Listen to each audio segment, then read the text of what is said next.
Is that Sound of Music? I think so, yeah. Getting to know you. Man, you've got a voice. Oh, thank you, thank you. Hi, my name is Margo Graff. I'm with LA Style Magazine, and today we're shooting some stuff for our online exclusive. I wanted to really take a moment to highlight some women that I know that are in my life that are heroes in their own aspect. I feel like right now we're so saturated with superheroes, magic, powers, and idolizing these strong women and strong figures in our life that, you know, we really can't connect to on a physical basis in an actual reality. So I figured, I mean, you're a hero in my life, so why not highlight? I'm so humbled by your description of me. Thank you. Of course, well, why not highlight the real women heroes amongst superheroes? Because those are our real superheroes.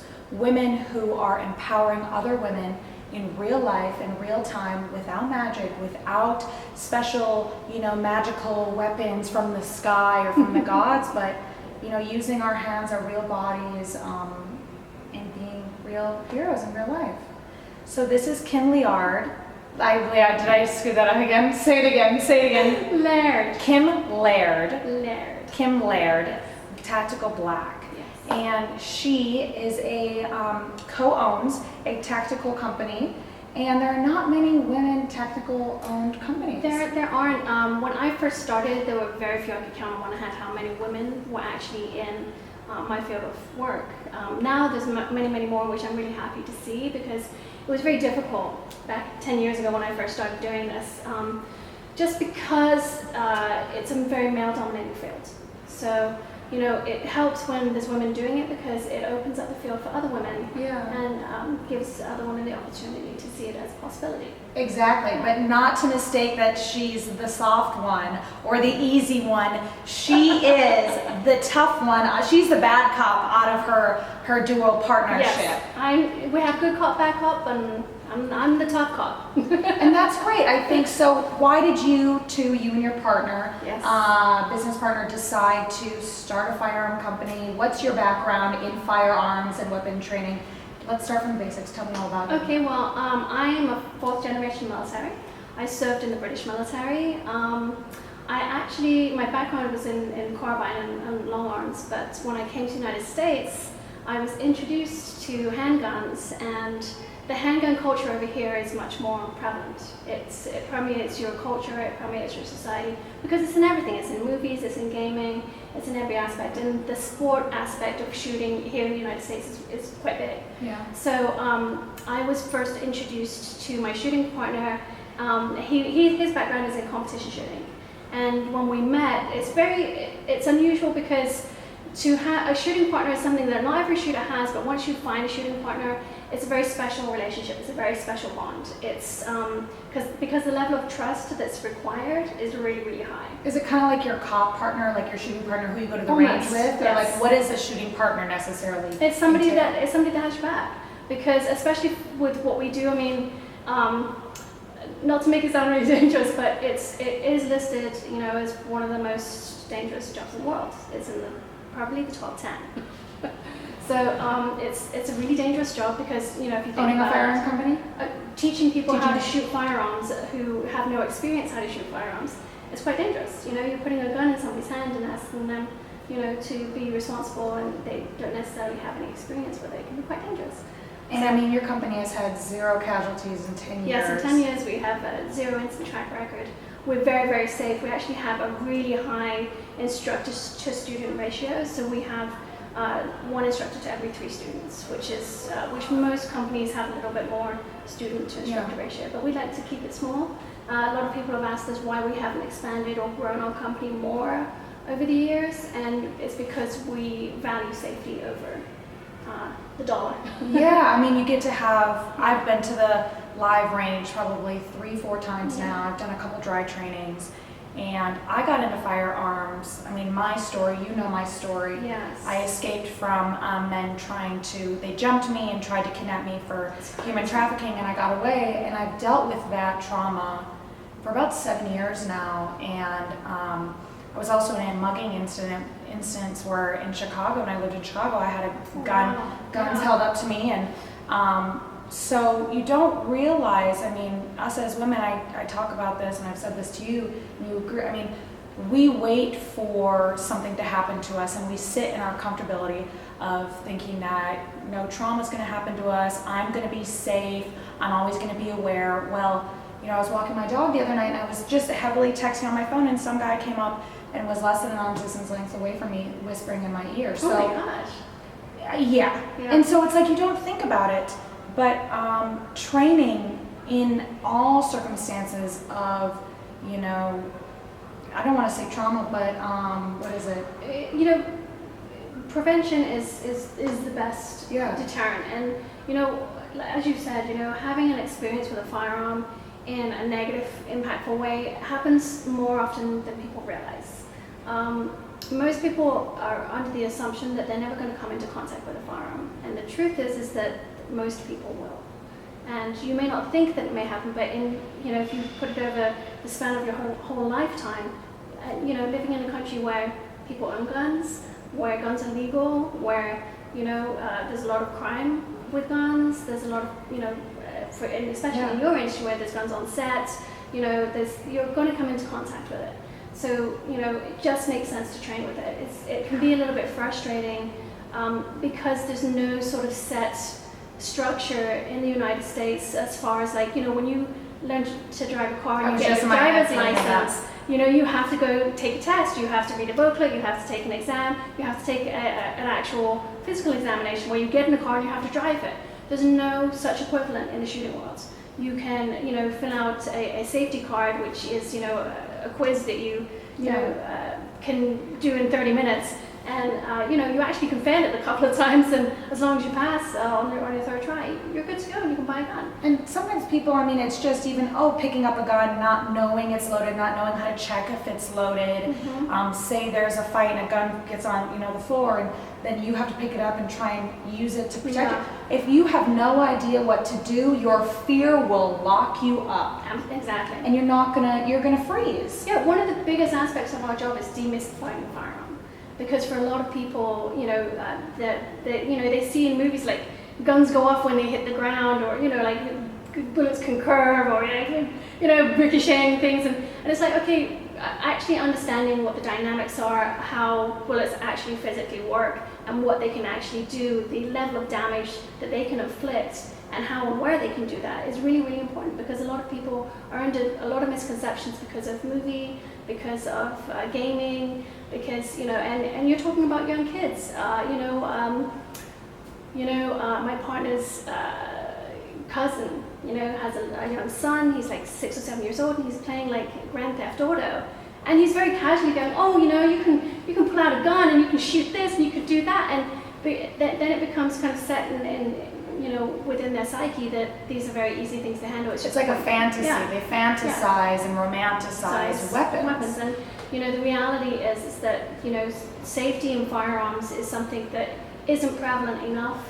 You know, I like to think of it, you call me as a hero, I like to think of it as saving the world one person at a time by giving them knowledge of firearm safety. I love that. Because a lot of people just don't know that they don't know. And that's something that, you know, we're actively trying to change. You know, it's actually really surprising how many people that use firearms for a living, for their jobs, come to us for training and actually don't realize that they don't know.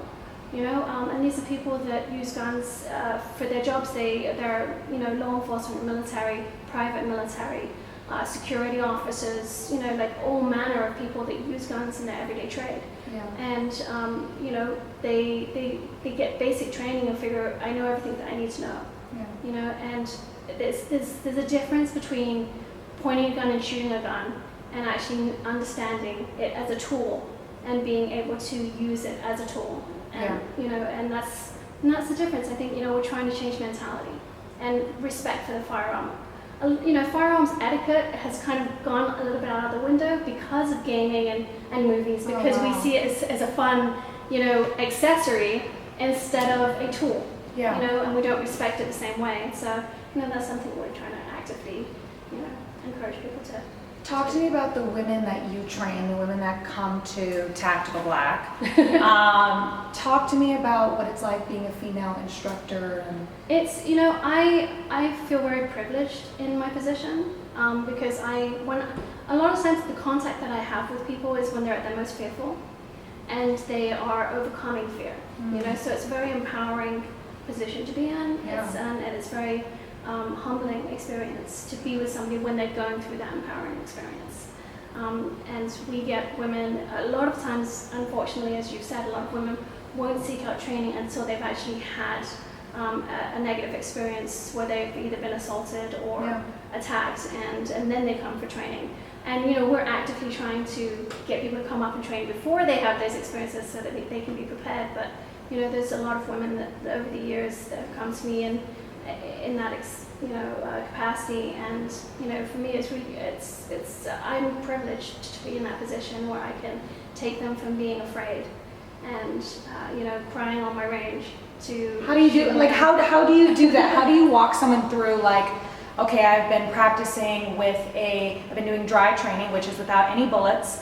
Yes. How, you know, if all of a sudden now they have a real gun in their hand, it's live, it has bullets in it, you're shooting a target, and they all of a sudden are so terrified, or they're like, how do you walk a woman through that, or even a man? Just anybody. I mean, first of all, you know, you have to do it with love, compassion, and respect. You know, and you have to give people space because there's a moment that happens. You know, it's like that aha moment when people kind of just realize, and for some people the impact happens very immediately, and for some people it happens over a period of time. So it's just recognizing that when that person needs that space and they need that moment, and just being able to, you know, understanding that it's not something that you could, it's not cookie cutter. You can't just apply it to each individual and go, okay, it's going to be the same for you as it is for them. It's different for everybody, and understanding that and being in tune with people's, you know, psychological state of mind when they walk in the door, and being able to, you know, guide them and encourage them so that they can be their most confident. And that's why you're such a stickler too, because it's like, I want you to be so safe. Yeah, and I want you, but not just to be safe, because yes, safety is paramount, it's the most important thing. But I want you to be confident in your safety, and knowing that even if I'm not there or there's no range safety officer there, that you feel confident and comfortable enough to handle that firearm safely, and that you will be responsible with that firearm. You know, because it happens all the time where, you know, and people go, no, there's no way that could happen. And it happens all the time where people will pull out a gun and shoot off a whole magazine, bullets going everywhere, and they don't hit anything. Because there's adrenaline pumping, they're panicking, they're going into shock, people shut down, and there's all these things that happen that people just don't realize, because everybody in their mind has this projection of how great they're going to be, because everybody has a superhero fantasy. They go, you know what, I'm going to be so awesome, this is what's going to happen, I'm going to do this and that. And the truth is that nobody's ever going to rise to the occasion. Everybody's going to sink to the level of their training. So if you don't train, you have no shot at all. So training, I can't emphasize how important, even just a little bit of training will go a long, long way. Just not just in physical preparation, but in psychological preparation, so that you're prepared mentally for what is going to happen when a firearm does actually go off. How do you think we change the perspective of, you know, in women's mind, that training for firearms isn't aggressive, but it's for safety or precaution, or I've never looked at firearms training as an aggressive tool. I look at it as a defensive tool. For me, and I think for most women, you know, the idea that we need to get into people's minds is that a firearm is actually an equalizer in a fight, because there's already a disparity of strength and power in a fight, especially if you're up against a 200-pound man. You know, as a petite woman, you don't stand much of a chance, but a gun is an equalizer in a fight. That doesn't mean that you're being aggressive. That means that you are able to protect yourself. Because everybody assumes, you know what, if there's a situation, I'm going to pick up the phone and call 911. Everyone takes 30 minutes to get there. Exactly, especially in Los Angeles traffic. Good luck in having a police response get there fast enough to actually take care of the situation. Because in truth, if a gun comes out in the middle of a fight, statistics say that a gunfight's going to be over. It can be over in as little as 3 to 6 seconds. Oh. So and even if the cops are super fast and there's a station right across the street, it may take 6 minutes for them to get to you. And in 6 minutes, the gunfight is going to be over. Yeah. So do you want to be prepared, or do you want to wait, for help to arrive? Absolutely. So some fun questions, like who was your female heroes growing up in your life, or whether you idolized on screen, like who were you like, I want to grow up and be that, or they were like your role models in your real life, showing you what it was like to be a strong woman? And strength is so relative as well. Yeah, strength is very relative. It's funny because I grew up in the military, so for me. And were you a vet yourself, or your family? Are you a vet yourself, or was your family? Yes, my father was in the military, my grandfather was in the military, so I grew up, in a military environment. So for me, there weren't very many female role models, and because I served in an infantry battalion, which, if you know anything about the military, is very unusual, because up until very recently, women weren't allowed to serve in the infantry. Oh, okay. So it was, I've always kind of seen it as being, I consider, I don't consider people that have gone ahead of me. I consider the ground that I have to break in front of me, because, in order to change the way things are, we have to break down doors ourselves sometimes. And, that's, I think it's just been circumstance. Yeah. And I've always kind of been in that position where I'm kind of, breaking down the door. And it's great because, for me, it's an empowering place to be, because, it allows other women to then come forward and be able to step up to the plate and have that opportunity, which they may not have had before. Absolutely. So for me, I don't look at, women role models. I also, funny side fact is I had a career as a comic book model for 10 years before I was. What? That is the coolest thing I've ever heard. What do you mean? A comic book model. So yeah, I was lucky and fortunate enough.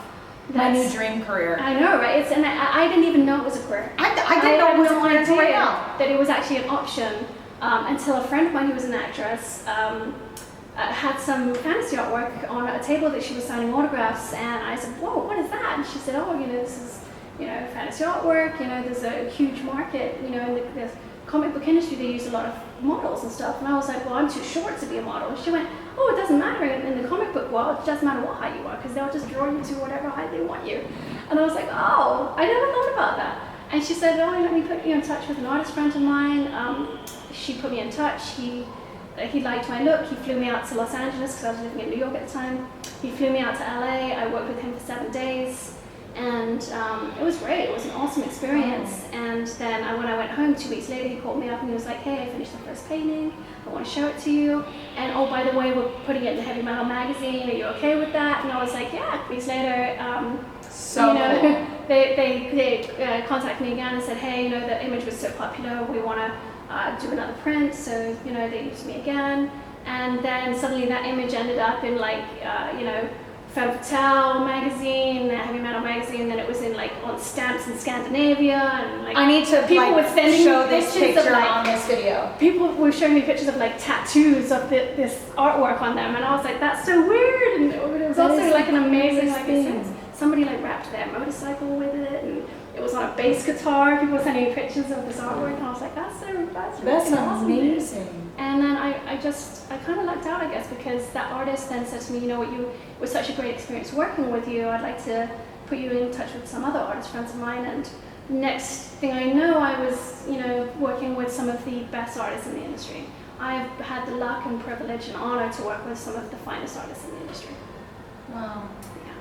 Amazing. And to be able to still call some of those guys my friends. So, that's what an amazing fun fact. I had no idea that was even a job or even a thing. So for me, so then for me, for when you say, who empowers you and, strong female role model, I'm like, I posed for Psylocke, I posed for Elektra, I posed for, a lot of these strong female role models in comic books and superhero type fashion.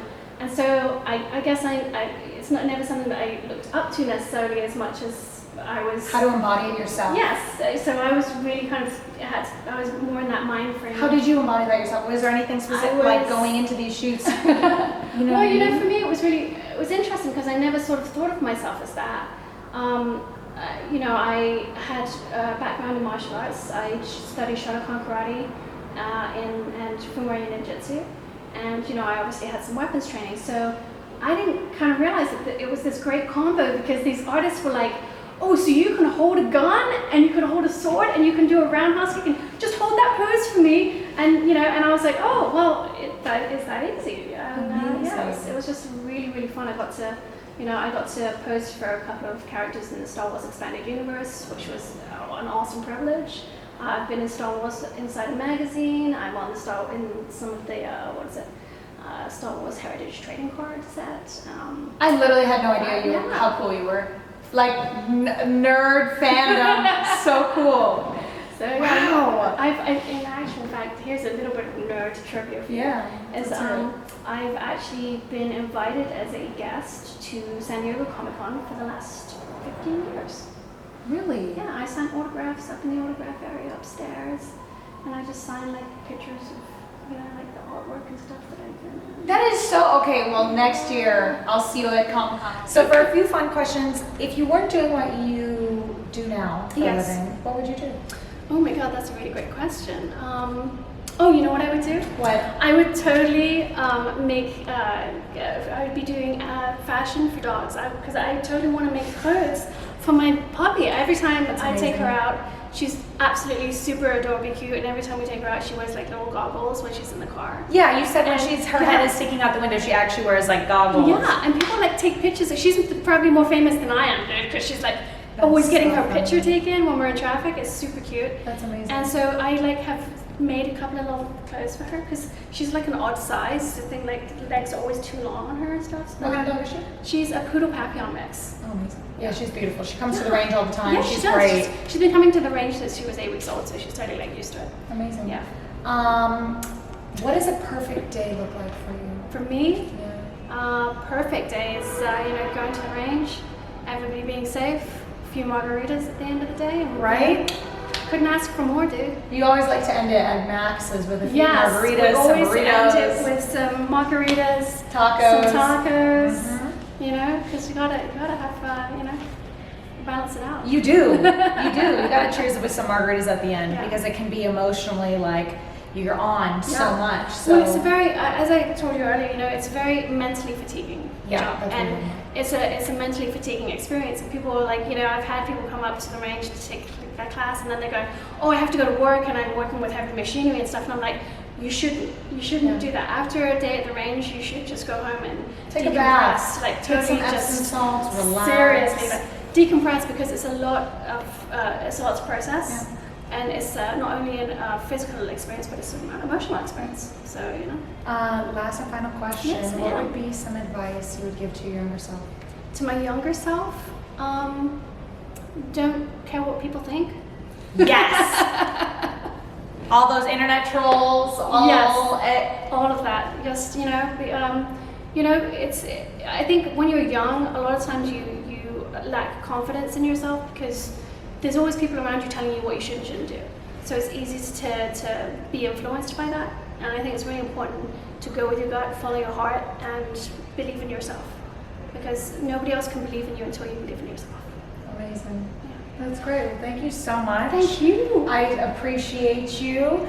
I appreciate you. I will put your information below this video on how they can get in touch, do a dry training, come to the range with us, do a live training day. And my name's Margo Graff with LA Style Magazine. And she's awesome. Thank you guys so much. Appreciate you. Thank you guys. Boom. Awesome. Hell yeah.